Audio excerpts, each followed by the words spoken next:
বলেন ফিহা সুরুরুম মারফুআহ। শুধু তাই নয়, আল্লাহ রাব্বুল আলামিন এই দুনিয়ার উপরে এমন একটা আসমানকে ফিট করে রেখেছেন, বলুন সুবহানাল্লাহ।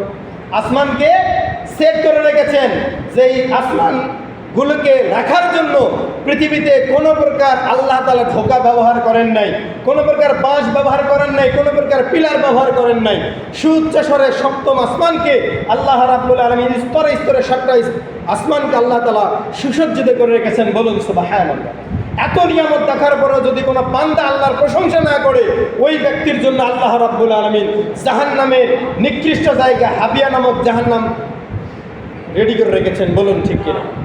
সম্মানিত ভাইরা আমার, আল্লাহ রাব্বুল আলামিন বলেন ওয়া আবওয়াবুম মাওদুআ।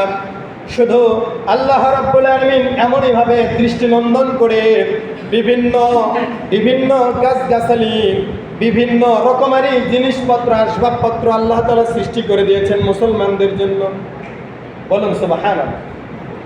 এই কারণে আমাদের চিন্তা চেতনা যে আল্লাহ রাব্বুল আলামিন এত সুন্দর সুযোগ দান করেছেন, এই এত সুন্দর সুযোগ পাওয়ার পরেও যদি আমরা আমাদের মতো করে চলার চেষ্টা করি, বলেন তো আল্লাহ তাআলা আমাদেরকে জান্নাতে দিবেন না জাহান্নামে দিবেন? কোথায় দিবেন? অবশ্যই জাহান্নামে দিবেন, জান্নাতে দিবেন না। এই কারণে যেটাই দেখেন না কেন সবসময় প্রশংসা করবেন কার? আল্লাহ তাআলা বলেন ওয়ানামারিকু মাসফুফা।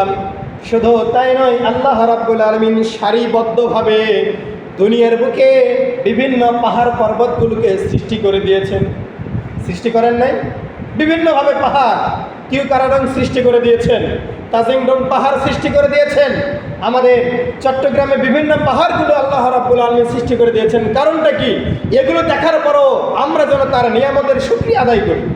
আর যত আমরা নিয়ামতের শুকরিয়া আদায় করব, আল্লাহ রাব্বুল আলামিন তার নিয়ামত দ্বারা আমাদেরকে আরো পরিপূর্ণতা দান করবেন, বলুন সুবহানাল্লাহ।